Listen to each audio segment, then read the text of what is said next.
বাংলাদেশের সর্বশেষ গুরুত্বপূর্ণ আপডেট সংবাদে আপনাকে স্বাগত। শুরুতেই সংবাদ শিরোনাম, পরে বিস্তারিত। শুরুতেই জানাবো, আন্দোলনে হামলাকারী ঢাবি ছাত্রলীগ নেতা গ্রেপ্তার।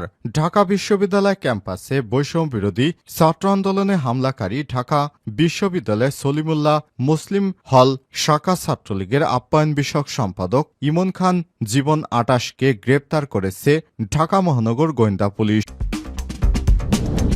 এরপর জানাবো, ছাত্র আন্দোলনে হামলায় জড়িত মহিলা আওয়ামী লীগের ৫ নেত্রী গ্রেপ্তার। পল্লবীতে বৈষম্য বিরোধী ছাত্র আন্দোলনে হামলার ঘটনায় করা মামলায় মহিলা আওয়ামী লীগের ৫ নেত্রীকে গ্রেপ্তার করেছে ঢাকা মহানগর পুলিশ, ডিএমপি পল্লবী থানা পুলিশ। এবারে জানাবো, চিন্ময়, ইসকন এবং সংখ্যালঘুদের নিয়ে নতুন করে যা বলল ভারত। বিতর্কিত হিন্দু পণ্ডিত চিন্ময় কৃষ্ণ দাসকে গ্রেপ্তার নিয়ে ভারতের অবস্থান জানিয়ে দেশটির পররাষ্ট্র মন্ত্রণালয়ের মুখপাত্র রণধীর জয়সাল শুক্রবার নিয়মিত ব্রিফিংয়ে উপস্থিত সাংবাদিকদের বেশিরভাগই তাকে বাংলাদেশকে নিয়ে প্রশ্ন করেন। এ সময় বাংলাদেশ নিয়ে তিনি নতুন বার্তা দিয়েছেন। কি সেই বার্তাটি? এ ব্যাপারে গুরুত্বপূর্ণ সংবাদ জানাবো, সঙ্গেই থাকুন। এদিকে কলকাতায় বাংলাদেশের জাতীয় পতাকা আগুন দেওয়ার ঘটনায় তীব্র নিন্দা বাংলাদেশের। কলকাতায় বাংলাদেশের ডেপুটি হাই কমিশনের বাইরে বৃহস্পতিবার বিকেল একটি হিন্দু সংগঠন বঙ্গীয় হিন্দু জাগরণ দ্বারা সংগঠিত সহিংস বিক্ষোভের ঘটনায় গভীর উদ্বেগ প্রকাশ করেছে বাংলাদেশ। আজ পররাষ্ট্র মন্ত্রণালয় থেকে পাঠানো এক প্রেস বিজ্ঞপ্তিতেই উদ্বেগ প্রকাশ করা হয়। এদিকে ভারতীয়দের জানা উচিত তাদের পূর্ব সীমান্তে আরও স্মার্ট এবং সাহসী মানুষ বাস করে। ভারতীয়দের জানা উচিত তাদের পূর্ব সীমান্তে আরও বেশি স্মার্ট এবং আরও বেশি সাহসী বাংলাদেশিরা বসবাস করে বলে মন্তব্য করেছেন প্রধান উপদেষ্টার প্রেস সচিব শফিকুল আলম। আজ তার ভেরিফাইড ফেসবুক পোস্টে তিনি এমন মন্তব্য করেছেন। পোস্টে তিনি লিখেছেন, ভারতের কিছু মিডিয়া এবং তাদের সোশ্যাল মিডিয়া প্ল্যাটফর্ম থেকে ছড়ানো বিভ্রান্তিকর তথ্যের বিরুদ্ধে বাংলাদেশি সাংবাদিকরা সাহসী ভূমিকা পালন করছেন। এবং সর্বশেষ জানাবো, ২৯ বছর ধরে মিথ্যা পরিচয়ে পুলিশের চাকরি, জন্ম এবং শিক্ষা সনদ সবই ভুয়া। মুক্তিযোদ্ধা এবং পুলিশ সদস্যের সন্তান না হয়ে সেই পরিচয়ে পুলিশে চাকরি করছেন এই ব্যক্তি। এজন্য বানিয়েছেন ভুয়া জন্ম এবং নাগরিক সনদ। এমনকি মাধ্যমিক স্কুল সার্টিফিকেট, পরীক্ষার নম্বরপত্র এবং বিদ্যালয়ের প্রশংসাপত্রটিও জাল। মোহাম্মদ সাইফুল ইসলাম ২৯ বছর ধরে বাংলাদেশ পুলিশে চাকরি করছেন। বর্তমানে এএসআই পদে যুক্ত আছেন ডিএমপির পাবলিক অর্ডার ম্যানেজমেন্ট শাখায়। তার বিরুদ্ধে অভিযোগ, অন্যের পিতৃ পরিচয় ব্যবহার করে চাকরি নিয়েছেন পুলিশ বাহিনীতে। জন্ম নিবন্ধন অনুযায়ী সাইফুল ইসলামের বাবার নাম মোহাম্মদ শাহজাহান জমাদার, যিনি একজন প্রাত মুক্তিযোদ্ধা ও পুলিশের সাবেক হাবিলদার। সাইফুলের কাগজপত্রে দেয়া ঠিকানা মোতাবেক রাজধানীর মিরপুরের রূপনগরের বাড়িতে যোগাযোগ করে চ্যানেল 24। কাগজপত্র দেখে চোখ কপালে ওঠে মুক্তিযোদ্ধা শাহজাহান জমাদারের ছেলে সালাউদ্দিনের। তিনি জানান, পুলিশ সদস্য সাইফুল ইসলাম তার মামাতো ভাই, যার আসল বাবা পিরোজপুরের কাউখালী উপজেলার সয়না রঘুনাথপুর ইউনিয়নের মৃত দেলোয়ার হোসেন।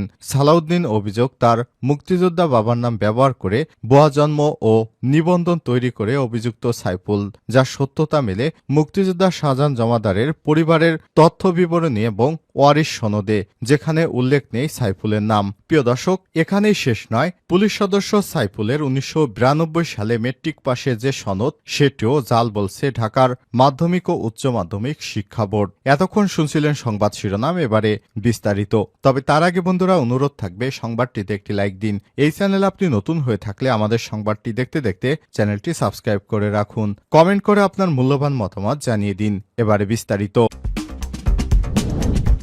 আন্দোলনে হামলাকারী ঢাবি ছাত্রলীগ নেতা গ্রেপ্তার।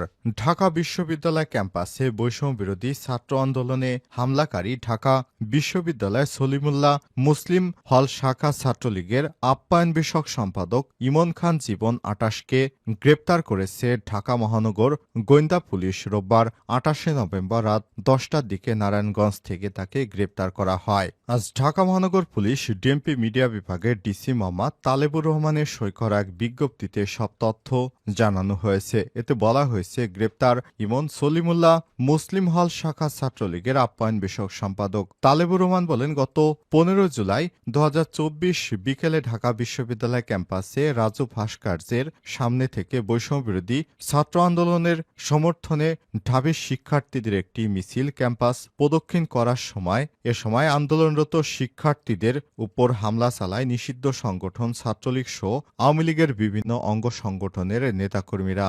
আক্রমণকারীরা ককটেল বিস্ফোরণ সহ দেশি বিদেশি অস্ত্র দিয়ে দেশের বিভিন্ন স্থানে দফায় দফায় হামলা চালায়। এ সময় প্রায় 3 শতাধিক শিক্ষার্থী গুরুতর আহত হয়। এই ঘটনায় ঢাকা বিশ্ববিদ্যালয়ের শিক্ষার্থী মাহিন বাদী হয়ে গত 21শে অক্টোবর শাহবাগ থানায় একটি মামলা দায়ের করেন। সেই মামলায় তাকে গ্রেপ্তার দেখানো হলো। তদন্তাধীন এ মামলায় সিসিটিভি ফুটেজ বিশ্লেষণ এবং গোয়েন্দা তথ্য প্রযুক্তির সহায়তায় উক্ত মামলার এজাহার নামীয় আসামি ইমন খান জীবনকে নারায়ণগঞ্জ থেকে গ্রেপ্তার করা হয়। তাকে আদালতে পাঠানো হয়েছে।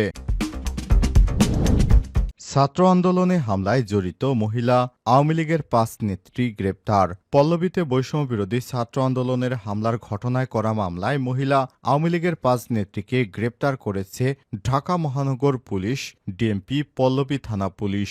বৃহস্পতিবার 28শে নভেম্বর রাত 12:15টার দিকে পল্লবী থানা এলাকায় অভিযান চালিয়ে তাদের গ্রেপ্তার করা হয়। শুক্রবার 29শে নভেম্বর ডিএমপির মিডিয়া অ্যান্ড পাবলিক রিলেশনস বিভাগের উপপুলিশ কমিশনার ডিসি মোহাম্মদ তালেবুর রহমান এসব তথ্য নিশ্চিত করেছেন।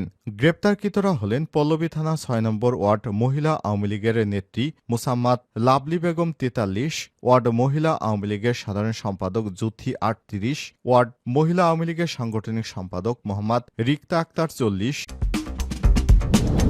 চিন্ময় ও ইসকন এবং সংখ্যালঘুদের নিয়ে নতুন করে যা বলল ভারত। বিতর্কিত হিন্দু পণ্ডিত চিন্ময় কৃষ্ণ দাসকে গ্রেপ্তার নিয়ে ভারতের অবস্থান জানিয়েছে দেশটির পররাষ্ট্র মন্ত্রণালয়ের মুখপাত্র রণধীর জয়সাল। আজ 29শে নভেম্বর নিয়মিত ব্রিফিংয়ে উপস্থিত সাংবাদিকদের বেশিরভাগকেই তাকে বাংলাদেশ নিয়ে প্রশ্ন করতে দেখা গেছে। রণধীর বলেন, হিন্দুদের উপর হামলা নিয়ে আমরা বাংলাদেশের সঙ্গে সার্বক্ষণিক যোগাযোগ রাখছি। হিন্দুসহ অন্যান্য সংখ্যালঘু উপর হুমকি এবং হামলার বিষয়টি বাংলাদেশ সরকারের কাছে শক্তভাবে সার্বক্ষণিক উপস্থাপন করছে ভারত। এ ব্যাপারে আমাদের অবস্থান পরিষ্কার। সব সংখ্যালঘুর নিরাপত্তা নিশ্চিতে যে দায়িত্ব বাংলাদেশ সরকারের রয়েছে সেটি তারা পালন করবে। চিন্ময় দাসের বিষয়টি নিয়ে বলেন, আমরা চিন্ময় দাসের গ্রেপ্তার নিয়ে একটি বিবৃতি দিয়েছি। আমরা দেখেছি আইনি প্রক্রিয়া চলমান রয়েছে। আমরা আশা করি তার বিরুদ্ধে যে আইনি প্রক্রিয়া চলছে সেটি স্বচ্ছ এবং ন্যায় বিচারের ভিত্তিতে নিষ্পত্তি হবে। এছাড়াও তার যে আইনি অধিকার রয়েছে সেটাও পুরোপুরিভাবে তিনি পাবেন। অপর এক প্রশ্নের জবাবে ভারতের পররাষ্ট্র মন্ত্রণালয়ের মুখপাত্র বলেন, ইসকন বৈশ্বিকভাবে প্রখ্যাত সংগঠন হিসেবে স্বীকৃত।